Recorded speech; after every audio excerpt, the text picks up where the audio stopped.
About 1 year ago, Bandai released Union Arena, an anime crossover-based card game, to minimal success. The game was mostly casual focused, had poor product design, a bad meta, and a really mixed bag of sales. Obviously, as a crossover game, sales would be hit or miss depending on the IP. But Union Arena also launched with the gimmick of releasing a new set each month. A bonkers idea for any card game, and a more bonkers idea for a brand new one. It's caused Union Arena products to rot on shelves in just about every store that picked it up. Even when this game is successful, it's held down by its own overextension. Making things much worse, Bandai has moved forward with their new card game Gundam, replacing UA's support in the eyes of most competitive players. Not to mention the growing pool of new card games entering the market generally. Union Arena is just hammered on all sides. But despite this, Union Arena has continued on, releasing new sets, now at an absurd 2 per month thanks to the Volume 2s, getting a few rare but very appreciated regionals, and finally developing its metagame and mechanics into something quite enjoyable. Sales are down, but they're not out just yet. This is my review of Union Arena 1 year later, where I analyze how Bandai's incompetence has repeatedly shot this game in the foot before it started, and how despite this, things aren't as bad as they could be. Without further ado, let's get started and really break down how Union Arena has been handled and where it's likely going. To understand Union Arena, I think we should look at what Bandai considers its main selling points. According to this official new player guide I found, it's 3 things. Fun gameplay that ties to people's favorite characters, good collectible artwork, and insane high rarity cards. And yeah, I'd say this tracks. It makes sense that this is a collector's game first and a gameplay experience second. It actually works in this game's favor for promoting a casual experience. The alt arts are pretty cool, and those signature rare cards do look amazing. But if these are the main selling points of the game, then how Bandai has been releasing sets just doesn't align with promoting these goals. And here we get a general list of problems. Some of these have been fixed as the game goes on, but these problems really have hampered how this game can perform amongst a broader community. Let's start by going through these problems and breaking them down one by one. For the standard box, it's 16 packs. You get 1 to 3 alt arts per box. Only 1 is guaranteed, and it feels extremely bad to open on a small scale. There are 6-ish ultra rares per box, which is okay, but it's still going to be 8-ish boxes before you start to get your playset, meaning you have to commit if you want to buy product. There is only 1 2-star rare and 1 foil dawn per case, or 1 for every 16 boxes. This feels even worse to open on a large scale. Union Arena boxes go for $60 to $80 MSRP, but are very commonly dropped to $40 to $60 because stores can't move them otherwise. Basically, there's just not enough value per box. You'll need more than a case to get your low-level rarity upgrades, and an insane amount of cases to get your collector's cards. This would be fine if the entire selling point for the game wasn't based around these alt arts. And if you can't get the main selling point from boxes, then why would you buy boxes? Casual players also don't get enough playable cards per box to justify the purchase either. They often can't and just won't spend the $200 to $400 needed to acquire enough product to play the game. And if they can't get the game's main selling point from what boxes they can afford, then why buy boxes? It's quite apparent to anyone who plays the game that the quality of the product is the biggest contributing factor to why the amount of dead boxes goes up each new set release. Personally, I don't know any players who enjoy opening Union Arena product, and these are whales who buy multiple TCG cases in a year, and they all just eventually come to the same conclusion to just wait a month or 2 and buy discounted singles online after the fact. It's often cheaper to just buy 1 of each of a set's 2 stars than to buy a case, so collectors are incentivized to skip sets and just buy singles. And casually, it's only often 1 to 2 SRs that hold value above $5, so players are also incentivized to skip sets and buy singles. It's because of this that vendors and stores eventually have to break and drop prices lower and lower. The biggest contradiction for Union Arena's selling points has always been the artwork. On one side, you have these genuinely amazing alt arts of fan-favorite characters framed into these incredibly slick modern borders and backgrounds. But on the other side, you have the vast majority of this game being literal screenshots. Obviously, these screenshots are a red flag to anyone who's experienced in the TCG market, and they scream lazy to anyone else. This is made worse by the bad pull rates, meaning the most common thing a player will open is screenshots. It's particularly insulting because the first box topper pack you get is going to be a foil screenshot. Again, if you can't get this game's main selling point from boxes, why open them? It's a shame, because I really love every alt art I've come across. I've high rarity'd my favorite deck Pizza because I feel this game does an excellent job of highlighting the character's personality in the original art that's there. Well, that I think the screenshots ironically fit the anime. In my first review of this game, I did spend a good portion talking about how I adored the card frames and borders, and I would like to reiterate how ridiculously clean they are here. They have a perfect blend between modern clean design rules and that 90s classic fantasy aesthetic. Easily readable cards, full art frames, deep textured foiling, combined with specific archetypal frames and textures, bright color card borders, and hot stamps. It's just good. It makes sense that these would be a selling point of the card game. Which is weird, because they're only used at their full potential when paired with the original artwork SRs, which are a bit rare in the actual game. Another big thing about the collectability of the game's artwork is the limited middle steps in rarity. So you have 3 stars, which are insanely rare, your once per case 2-star rare, and your average 1-star rare. A large percentage of alt arts are locked to only 2-star rares. Not every one, to be clear, but enough to where alting certain themes becomes really obnoxious. Look at my Code Geass deck, for example. The Nunnally and Shirley only have 2-star alt arts, so the price jumps dramatically for these 2 cards, which around release was $100 to $200 per copy. Putting your main selling points outside the range of most players is really stupid. The lack of a middle step for these once per case cards actually disincentivizes collectability for playable sets. Most collectors I've met tend to only settle for one of each of the 2 stars. It also cascades down because players want to show off this game's good artwork, and now they can't, making the game look worse. We could have cards without the signature in the main set to have the average player bling out their decks. It is absurd because sometimes they do actually include them, and sometimes they don't. I wonder what the licensing is like for that. But making a permanent step rarity could be a minimal cost method of expanding the alt art pool to maybe increase the hit rate on alt arts without sacrificing the difficulty to complete sets. But we'll get into fixes later. 1 set per month is a titanic ask. 2 is just unheard of. Magic the Gathering and Yu-Gi-Oh! Struggle to sell that much cardboard as part of the big 3 games, and Pokemon doesn't even really try it. Union Arena definitely can't sell this. Players have a maximum budget they can spend on card games, and buying a case every month is certainly not sustainable. And asking for purchases between other Bandai card games is stretching things already. Too many sets, and eventually the money has to stop. For UA, it's made infinitely worse by the bad pull rates.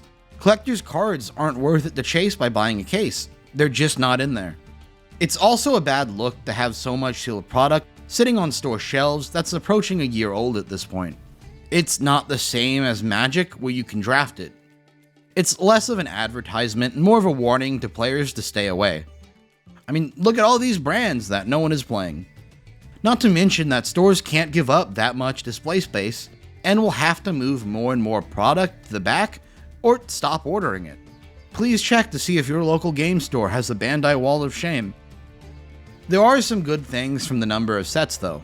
Bandai has chosen very strong IPs to represent the game.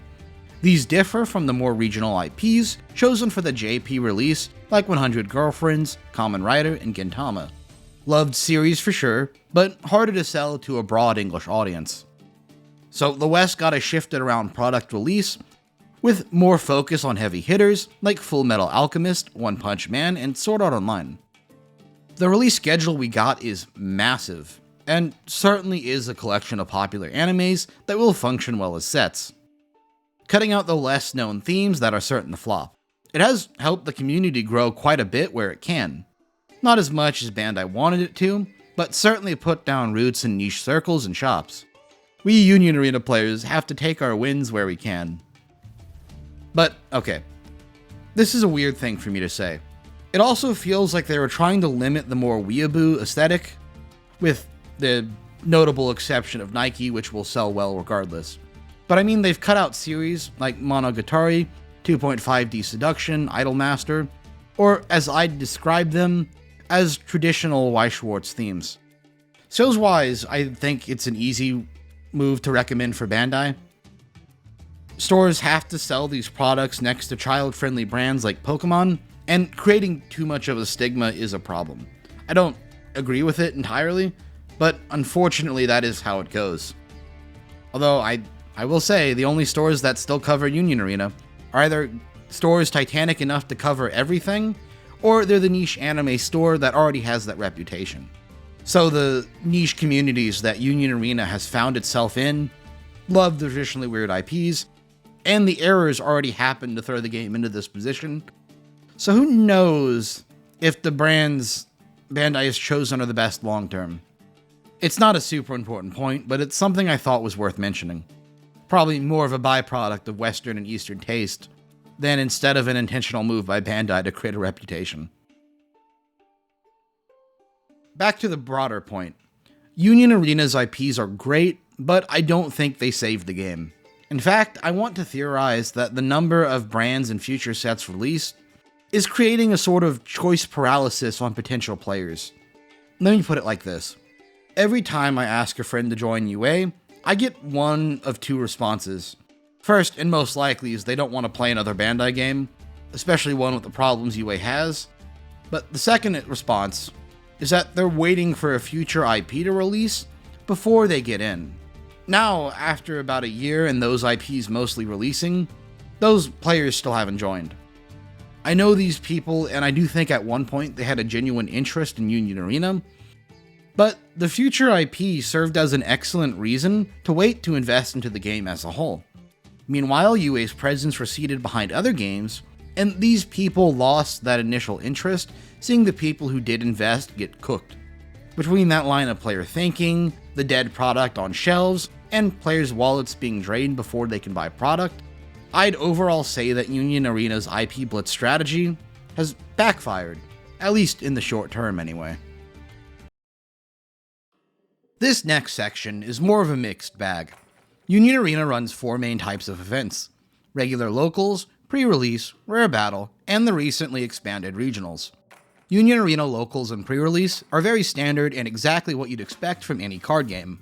Prize promos rotate depending on what current sets are, and they do look quite nice. These are well handled, and are an excellent foundation for any card game. Side note, every Union Arena pre-release I've been to has done entire box pre-release instead of a pack draft based pre-release, since there's usually not enough people to buy out the product and the shop needs them gone. It's honestly more fun that way, since you can build around a pool of SRs instead of maybe or maybe not getting a bomb. Recently, the card game has expanded its list of regionals. Early on, it was almost nothing, being confined to a few small events in Florida and California for the first 6 months of this game's life. Which is depressing compared to Gundam's 4 million events before the game was even released. Of course, large events aren't required for a game's early success, and that's true, but it is definitely an indication of care from a company, which combines with everything else. Now, towards the end of the first year, we're getting some more Union Arena regionals. A few unique ones, but a lot of these are tied into other events, like Bandai Card Fest and Gencon. These are locations where Union Arena can reasonably shine as a more casual side game. I like this, and I plan on attending the regionals at Card Fest Dallas. I also hope we can see some UA events as side events for other Bandai regionals. Like, a UA side event for One Piece would be perfect for players who scrub out and want something more casual. But enough of the positives. How did Bandai mess up events? Well, let's talk about rare battles. These battles restrict you into only playing one IP. So for the Bleach Rare battle, everyone has to play a Bleach deck. You then compete for some really nice promos, but the problem is that not everyone is going to have a deck for every IP. So player counts shrink dramatically, especially for the unpopular themes. These events happen every couple of months and often take over or compete with the shop's weekly tournaments. So that's the problem. If you don't have that particular IP, you don't get to play for that week. And these events will go on for about a month-sized block, rotating through each of the current IPs they're doing rare battles for. It makes it really hard for stores to handle. So most LGSs are left with one of three choices. Either A, getting their locals to gentlemen into removing the deck type restriction, B, moving the event to a different day and hoping enough people show up, or C, taking the L and obliterating your local player count. I've been to events that have done A, and honestly it's the best answer. It's just a locals with an excuse to try hard. You're just hoping no one gets upset and makes a big deal out of it. I've also been to events that have done B, and those are depressing, because it's often just a free win, because no one else shows up. The most miserable time. I now understand how the two players who hosted Battle Spirit Saga demo days at my locals felt. Fuck. Ugh. I've also seen stores do C and obliterate their locals turnout. People are creatures of habit, and forcing them to skip weeks at a time is not a good marketing strategy for a new card game. Taken as a whole, rare battles just aren't popular. I remember being able to sign up for Bandai's special large-scale rare battle events a month before they were announced. It was basically a day where every rare battle would happen at the same time. Signups not filling up for a regional-sized event is unheard of for a newer Bandai card game, and multiple sources I've talked to have confirmed that despite a 32 to 64 player cap, each of those pods only had about 10 to 20 people sign up. Large-scale rare battles should have been a regional, which regional-style events have always been popular for Union Arena. Rare battles were not a good idea and did massive damage to the UA brand. They take away this game's main selling point of every player getting to play with their favorite characters, and if you can't play with one of this game's biggest selling points, then why play? And another thing you have to consider, locals, regionals, and special events are marketing for your card game. Locals in particular are the best form of guerrilla marketing anyone can ask for, while regionals are the #1 way to officially promote your competitive and engaged community. And taking this into account, Bandai kind of chose to shaft them with rare battles. They really set this game up for failure early on. Now, before we move on to the more positive aspects of the game, we've got a bit more negative ground to cover. It's how they handled the early game meta and some fundamental gameplay issues. These topics get better, and I will cover that, but let's start with how they were first presented to its audience. Union Arena is a casual-focused game. Your goal is to remove your opponent's 7 life cards by attacking with your character units. There's a front line and a back line. Only characters in the front line can attack and block, but only units in the back line can create energy. Cards have an energy requirement filled by back row units, as well as a secondary cost filled by AP cards. This setup is how it differentiates its early, mid, and late game. The big mechanics to this game revolve around moving cards between the front and back line. It's a risk and reward knowing when to push and when to set up. The main mechanic, Raid, lets you slam a card on top of another and ready an attack immediately. Also, cards have triggers. That's the general outline of what Union Arena is. Obviously there's more, but it gives us about what this game had on release, and lets us find fundamental strengths and weaknesses for it. For strengths, you've got a few. Like the cost system actually makes games limited in power level. Moving units between the front and back row is very interesting tactically. The raid system is excitingly dynamic, and the final events are a good outlet for player skill expression, letting you mess with your own tempo to either push ahead or come back when you need to. It's genuinely a good base for a card game. But it does have some massive flaws holding it back. The first thing is the energy system creating mana starving and flooding. Since you have to meet an energy requirement, it means a good chunk of your deck is going to have to be zero cost units, which function as lands.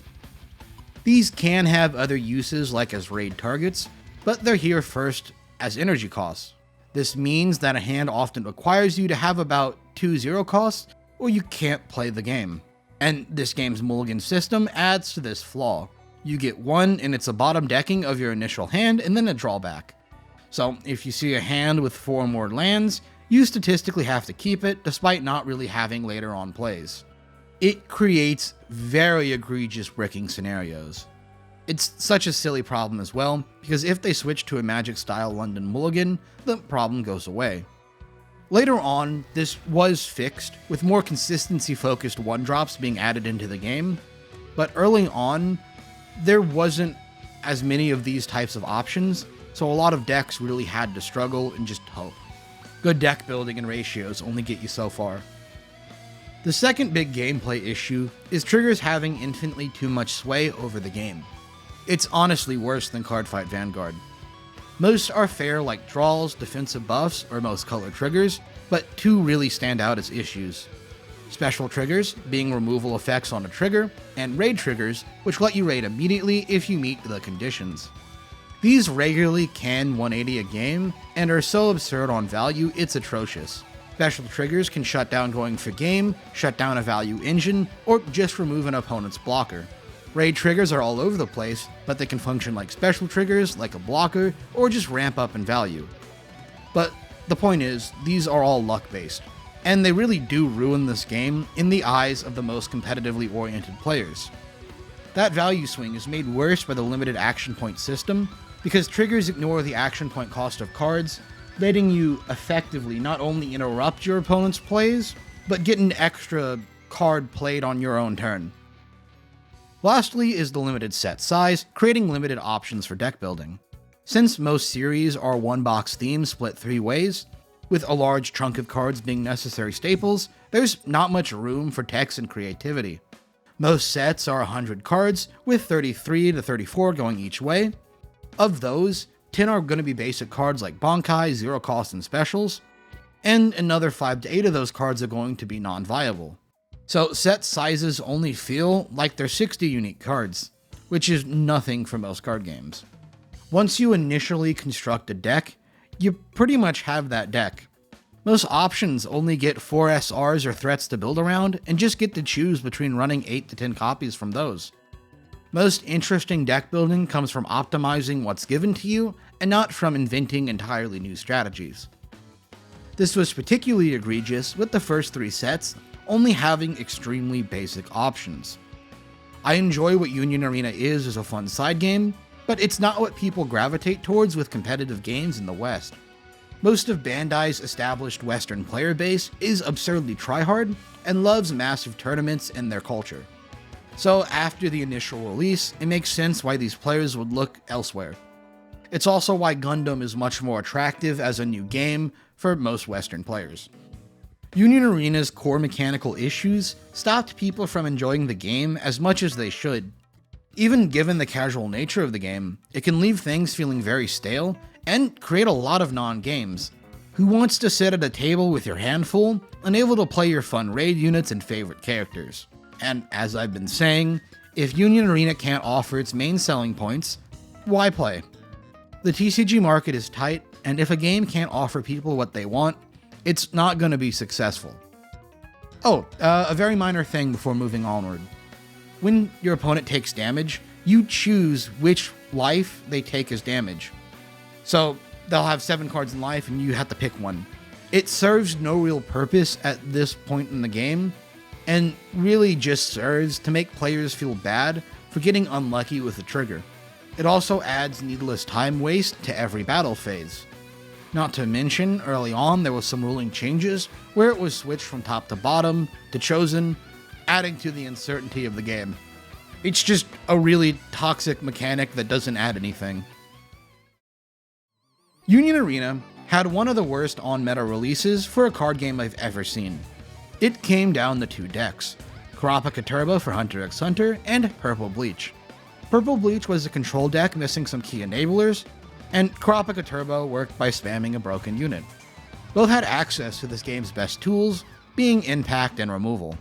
Kurapika is one of the most consistent and repetitive decks I've ever seen in a card game. You hit 7 energy, and an opponent can't keep a board or play the game. Kurapika as a unit can attack into an opponent's units and pressure life at the same time. It was very strong in a low power format. I enjoyed playing it a lot, but you can't let a deck like this be the only thing in a tournament, or else it becomes much more of a problem than it is, as players will feel the inherent issues with their deck more, and feel like they're not able to play the game. Our secondary meta option, Purple Bleach, was interesting, but it also got stale with so few options and only playing against Kurapika. It was a good core deck, but it just wasn't enough and couldn't shine on its own. These two meta decks overshined most of the other decks released in the first two sets. The Phantom Troop were a fan favorite with very unique game mechanics, but never could do anything in the game due to overcosted units, inconsistent and clunky payoffs, and a lack of removal in a removal-based deck. Yellow Bleach wasn't cohesive enough, Blue Hunter Hunter had consistency issues, and Green Bleach was okay, but when compared to the big two decks, these didn't feel like they could really play the game as well. And you have to remember who the established Bandai player base is. They would bring the only competitive decks to tournaments until they got bored and left the game. Later on, when we got the third set, people waiting for a new set to shake up the meta were presented with blue competitive Sukuna and two other less viable options.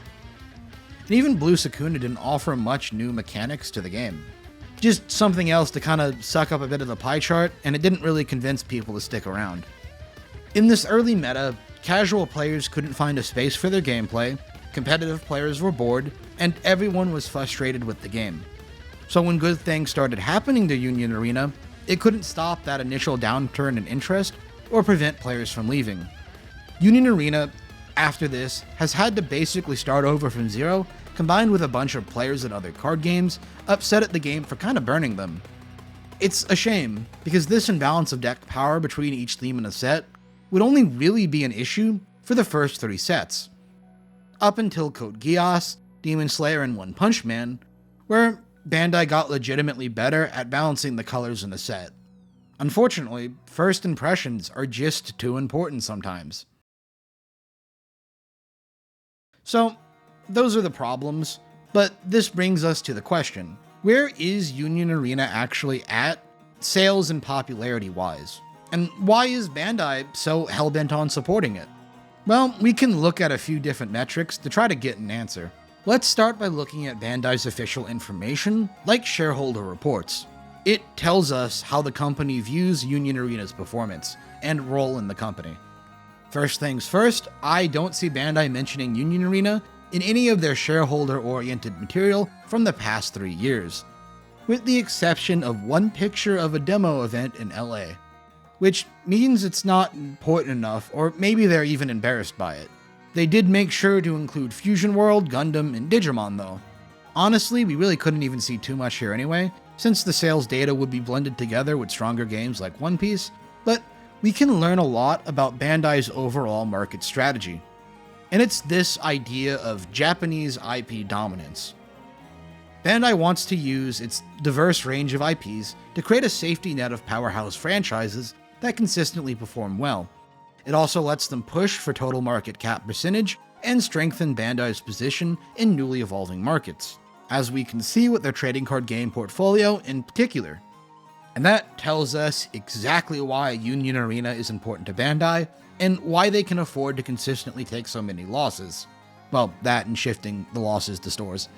Union Arena exists to push Bandai and Bandai-adjacent IPs out into the market, to spread brand influence, cut off competitors, and to diversify its limited market presence.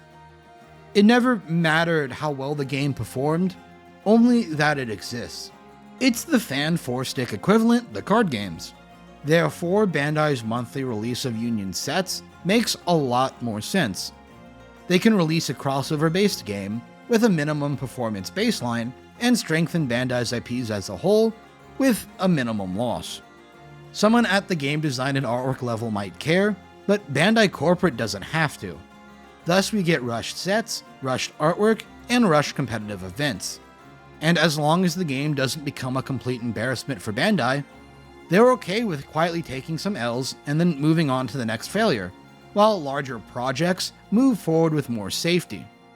This explains why Union Arena gets so much professional marketing without much return on investment. It's a corporate push first and a game second. Union Arena was a dead game from the start. Union has also been instrumental in harming main competitor Bushiroad's cash cow Weiss. After Union Arena's release and poaching of massive brands, sales of Weiss have dropped, and Bushiroad has had to reorganize its release schedule and pivot to games like Hololive to maintain performance.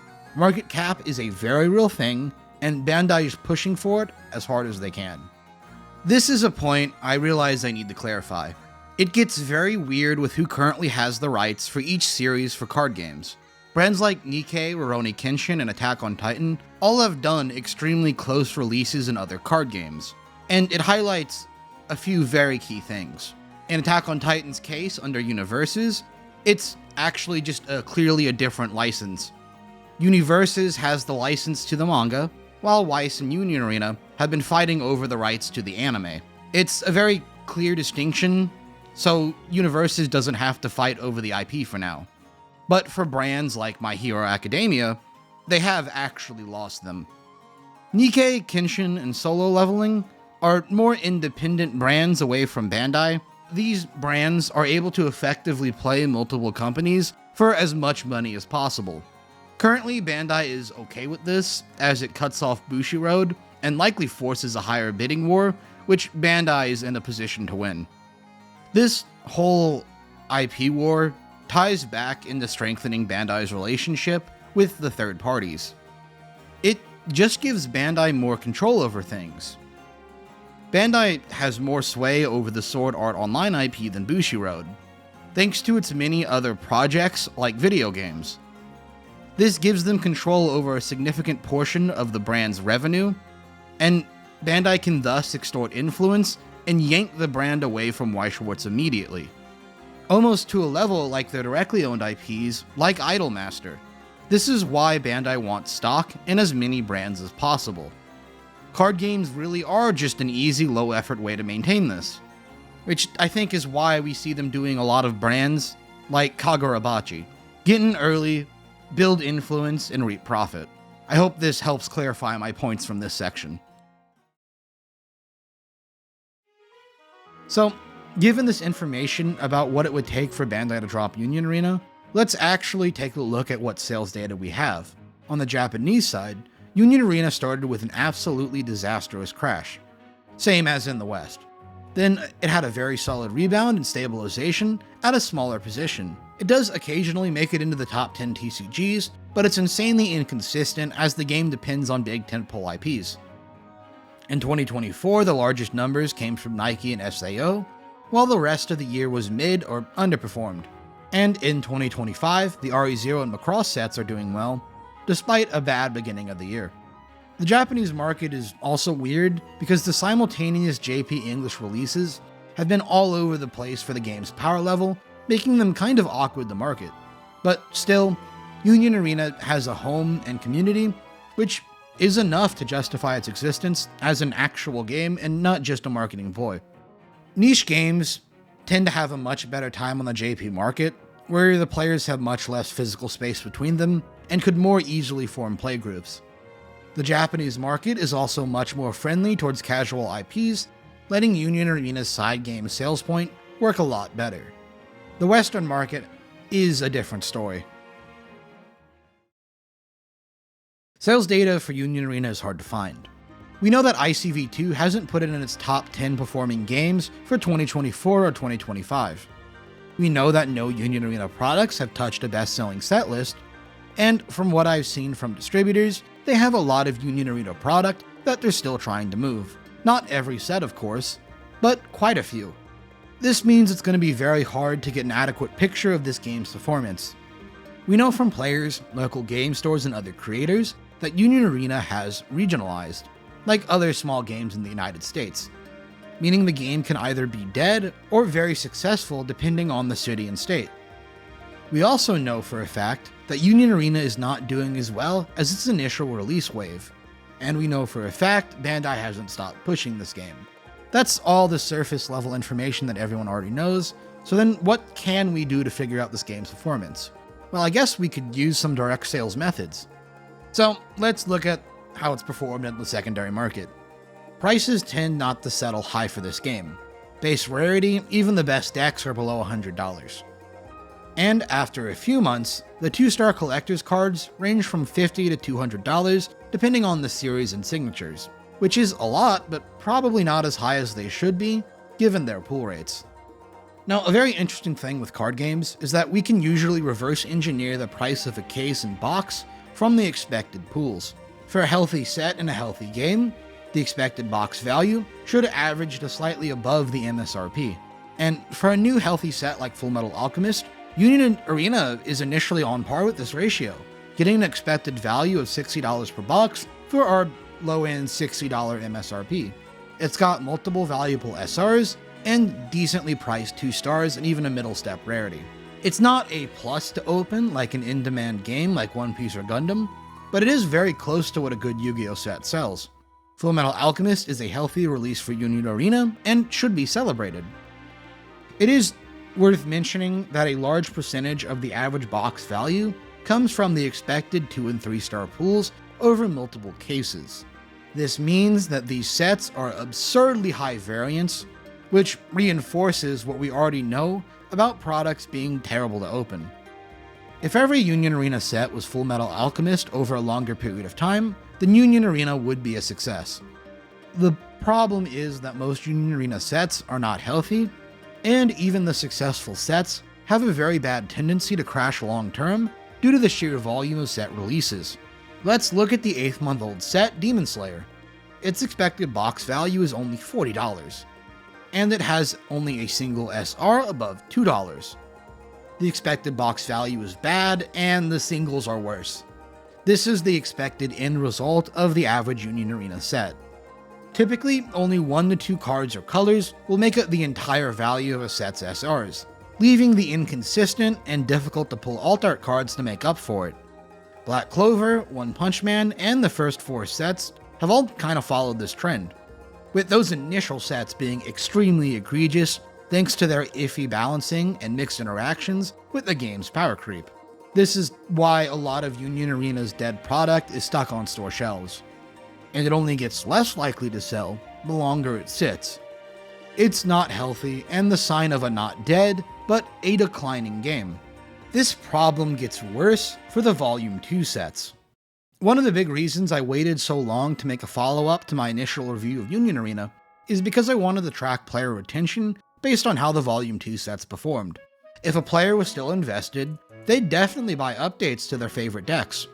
Maybe not as much, but certainly in a similar ballpark. The expected value is only $44 for Bleach Volume 2, and that's a newer set, with an immediate performance mirroring our Demon Slayer example. Both Bleach and JJK Volume 2 do not have a single super rare above $4. This stylus set is odd, having a much smaller card pool, but it shows the same underperformance. Union Arena cards lack demand. We can get an even more direct picture using individual single sales. For the first month of Union Arena sales, the main Bleach SR sold about 1,500. Volume 2's main SR sold about 700 in its first month, which is a large decrease, but is pretty good considering the state the game's been in. Prices have stabilized, and the cards move at about 10 sold per day, or 2.5 players building this Bleach deck per day. Not good, but not dead either. Of course, this later released SR is only half price. JJK tells us a similar story, with the main blue SR having in sales and in price for the later release. On the face of it, it would seem like we could conclude that Union Arena has only just halved in popularity, which is about on par with the JP release and would be very good all things considered.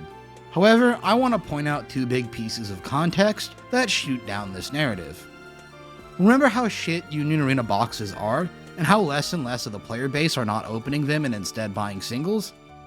The early sets in this game's lifetime have had the advantage of a higher percentage of the player base buying boxes, meaning what single sales were there were much more impressive, and the later single sales are more encompassing for the entire community. This is backed up by what limited information we do have on product sales, which is a much more dramatic decrease. No one is buying boxes, and even taking those single sales, Union Arena's highest volume is only about 1/10 of games like One Piece. Now, I do want to mention what good there is in the market, because it's not entirely bad. For new IPs like Full Metal and One Punch Man, they do a bit better than the Volume 2s, but not as good as the earliest set releases. New IPs are this game's bread and butter for sales, and do very well across the colors, letting the non-competitive colors help for sales somewhat. In other words, they have a more even spread of viable and popular colors, decreasing some of the pool variance. Second, the Volume 2s do have some positive impact on earlier sets. The older decks with a high quality of new support, have seen prices move up from literal cents into stable $3 to $5 cards. It's not enough to make the older product worth opening, but it is something to show that newer players are looking into the game, or at least older players are trying something new. Either way, it's a good thing. So, taking this entire section together, I think we can estimate Union Arena's monetary value. If one piece is 100, Union Arena is a 5 or 10. So overall not well, but there is a value here. Trading card games are cheap enough to make this work, and Bandai has enough additional strategic reasons to support Union Arena. I do want to believe that this game can pull through. Really the only big issue with Union Arena continuing at this scale is Bandai's limited access to printers and distributors, especially for the US market. Because if you don't know this, all of Bandai's games are printed and shipped from Japan, which is really good for their local connections, but it makes it hell to get anything over here, and anything printed for Union Arena takes away from more successful games like One Piece and Gundam. Maybe they can balance this, and they've done a good job so far, but it is a challenge. So, Bandai can probably pull through, but the real question is, will the ground level players and stores stick around? Now that I've spent an insane amount of time attacking Union Arena and Bandai's handling of this game, I want to completely switch tones. Because I believe that despite whatever corporate Bandai wants from this game, the developers do still care about Union Arena. I don't think they've been given the resources to do that well, but they are trying and making genuine improvements where they can. And that question of if the players will stick around is entirely tied to those improvements. And maybe the developers can shift the game's position to more adequately match some of those sales points they've been horribly failing at until now. So, the biggest change the developers of this game have made is the improved set balancing, from the Japanese release of the game. They've actually done this from the start, changing the set list of Hunter x Hunter and Bleach, but the longer it goes on, the more impressive it is. We've been able to avoid several Tier 0 metas, and the meta has become much more nuanced, in line with the preferences of English players. Secondarily, the sets of One Punch Man and Fullmetal Alchemist have had the unenviable task of being simultaneous releases. This means they're very difficult to balance for both the faster Eastern format and the behind Western format. The developers have opted to create cards with multifunctional effects, which enable dynamic use depending on the format. For example, the unremovable Saitama is as valuable as the removal in the format asks him to be. The sideways power creep is very well done, even if it's not perfect. The developers definitely opted for a cautious approach, prioritizing the English format first with lower level effects. But it is impressive how they haven't completely nuked the game in the West, which a lot of people, including me, really expected them to do. The balancing and prevention of the worst end result in a format allows local tournaments and regional level events to succeed. There are a lot of sets, and any big gameplay misstep would be fatal, where one deck or set would overshadow the West in a big wave. Also, there's been a much better balancing of each set's individual colors. The majority of new sets now have multiple viable colors, expanding the playable value of sets, and letting more casual players find a home. While it's not going to fix the financial side of things directly, having more value from buying boxes and just in what you can build from them immediately is better for everyone. Really, the biggest benefit to Union Arena's later sets is the expansion of gameplay mechanics. The early meta was unfortunately too limited and failed to deliver this game's first promise of fun character-based gameplay. So, Union Arena has done some positive power creeping. Power creep, despite its reputation in games like Yu-Gi-Oh! And Magic, can be a good thing. Game mechanics need to allow a player room for skill expression, and in a game like Union Arena with limited deck space, the options a player has have to be able to do a lot, or every game risks becoming a repeat. Bandai has been pushing more dynamic card effects. I've already mentioned Roy Mustang and Saitama, but I want to highlight two of the more interesting options from the Volume 2s. Purple Jujutsu Kaisen and Yellow Bleach. Yellow Bleach went from being the second worst deck on release to something quite fun through the Bambi engine. This engine lets you revive zombie type cards from your graveyard through your main engine, creating a toolbox of removal setup, draw power, or offensive pressure depending on what you need. This engine reframes the mess of old yellow cards into a toolbox, and rewards the player for using the base game mechanics to set up for its later game combos. Purple Jujutsu Kaisen took the fan favorite Toto deck based on swapping an opponent's front and back line, and gave it a new engine for a payoff. Nekamaru can sideline an opponent's front row, which you can set up with Toto, meaning Toto's fun big hits become potentially game ending if you use them right. Also helping out this deck is the fun late game options and much better setup. These options let the player dynamically use their cards and rewards knowing matchups. Both Yellow Bleach and Purple Jujutsu Kaisen finally deliver on that promise of accurate and fun character-based gameplay that the game promises to new players. These are definitively power crap decks, but in a good way. There's much less frustration about not seeing main options, not having an actual win condition, and having every game play out the same. This power creep takes away more pain points than it introduces. I think it is a shame that Union Arena didn't start with this higher power level to more adequately represent its characters. But I am infinitely glad that the new sets reflect this. I hope Bandai continues to create dynamically playable decks. And that is where this game's community can be recovered and built. Decks are cheap and now more fun than ever. It's a wide open door to casual play if Bandai cares to better enable it. Local communities for this game do still exist and are doing okay in the stores they remain in. Really, we've just got to create a ground level word of mouth and keep things moving. Every community resource helps, from channels covering this game, to the online sim, to every blog with helpful information.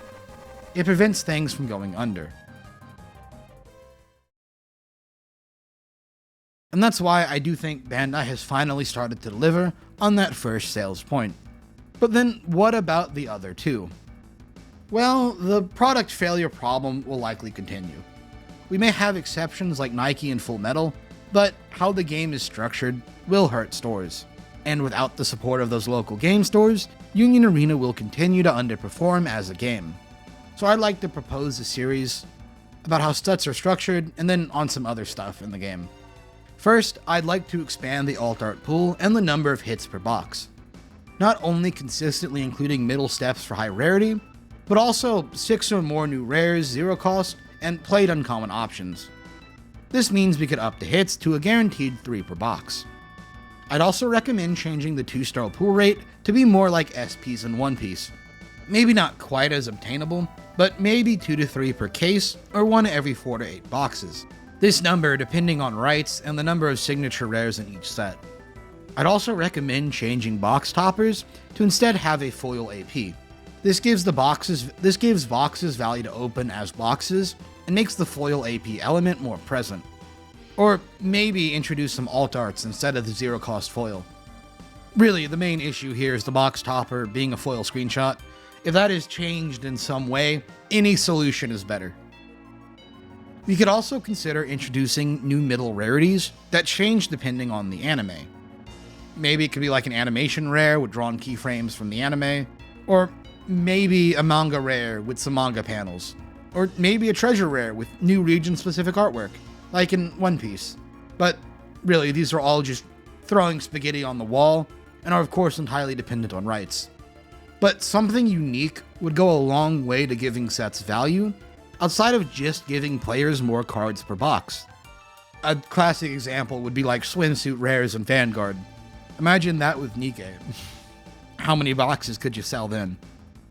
To save costs, I'd cut the commons per pack down too. So 10 cards per pack instead of 12. Depending on the savings, I'd also like to drop the MSRP of boxes down $5 to $10 to make these easier to move and less hurtful to whiff. Draft may need to be tweaked with an extra pack, but they can almost be done with entire boxes at a lower price point. Although, if Bandai really wanted to cut down on expenses to drop prices, they could always open up or contract the printing facility in America. And I don't know why they don't with their amount of successful card games. Really, it gets more and more stupid the larger volume they do. You'd save so much on distribution costs. Outside of product releases, I'd like to see more regionals and more side events at other regionals. Regionals are ramping up now, and that should be continued. I'd like to cancel rare battles entirely and replace them with literally anything else. And I'd also like to see a different Mulligan style system implemented. It doesn't have to be London Mulligan for Magic, just something else. For this game's marketing, it's admittedly a challenge due to the variety of rights holders limiting what can be done, and certainly how quickly. But I recommend an increased focus on showing the player side of the community. Card reveals and event announcements are good, but if we can get some official coverage of events, that might be better. We need to show how this game plays, and more importantly, just what this game is to potential players. What makes decks special is something worth telling players. And events are really good at creating narratives around that. Word of mouth coming from these events will already do wonders, but let's give it an assist. I'd also like to tell Bandai to keep making these new player start guides. A handy pamphlet with rules, Q&A, links to the tutorial app, events to attend, deck lists, and future releases is genuinely the most amazing thing. If we could get these out in a timely manner, it would do wonders to help guiding new players. With all these solutions, I do think there is a reason they haven't already been implemented though, and that's the one last problem with Union Arena as a card game. The developers, despite having the best IPs to work with, a sizable budget, and quality game designers, clearly lack time. The monthly set release system has turned any development for this game into a marathon sprint, which stretched the amount of care a developer can put into the product. Mistakes go up, good work becomes templated and stale, and the developers can't rest and think back on their work and what needs to change. They have to constantly move on to the next thing, and I think it's killing a team that has the talent to be successful. I'd like to use a personal story of working with Bandai to describe what I mean.